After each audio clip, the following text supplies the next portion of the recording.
sample to get the results you need. Call for a Freestyle meter that fits your life, like the new Freestyle Freedom Light that's meter. great. Easy to That's read and gonna be use, great. so you can live more freely. Call for your file.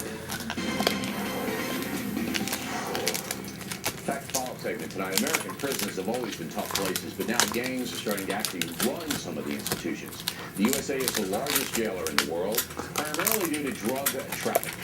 In 2007, about 5% of the inmates were sexually attacked in prison.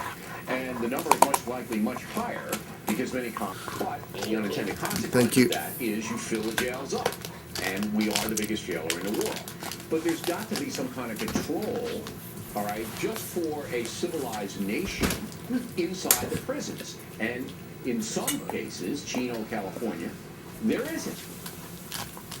And I would argue that it's in most of the places that there isn't. It's because the costs of imprisonment have gone up so much, and we're not talking about some bleeding heart theory of giving these guys color TVs and surf and turf every night. We're just talking about a basic right of public safety within a prison system.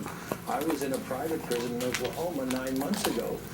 Interviewing a first offender, 24-year-old middle-class kid on an automobile manslaughter case in preparation for his sentencing.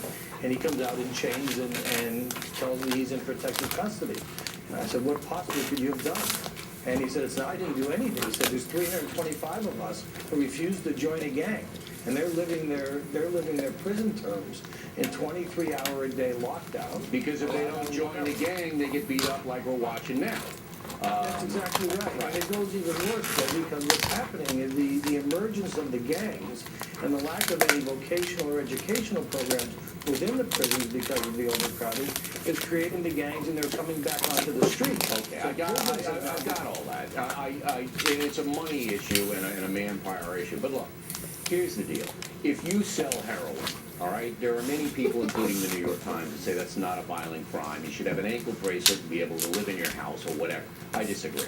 I think that's putting poison into people's systems. You can kill people. You enslave them. You need to be punished. If you assault somebody, that stays with them their whole life. You need to be punished. So the alternative punishment With the U.S. Sentencing Commission is to take our nonviolent offenders who are currently in prison and let them do public service. So what does that mean? Is a heroin dealer a nonviolent offender?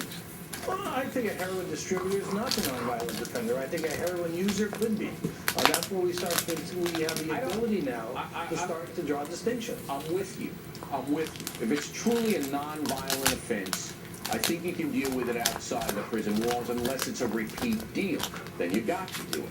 But I think we have to bring some very, very specific clarity to it.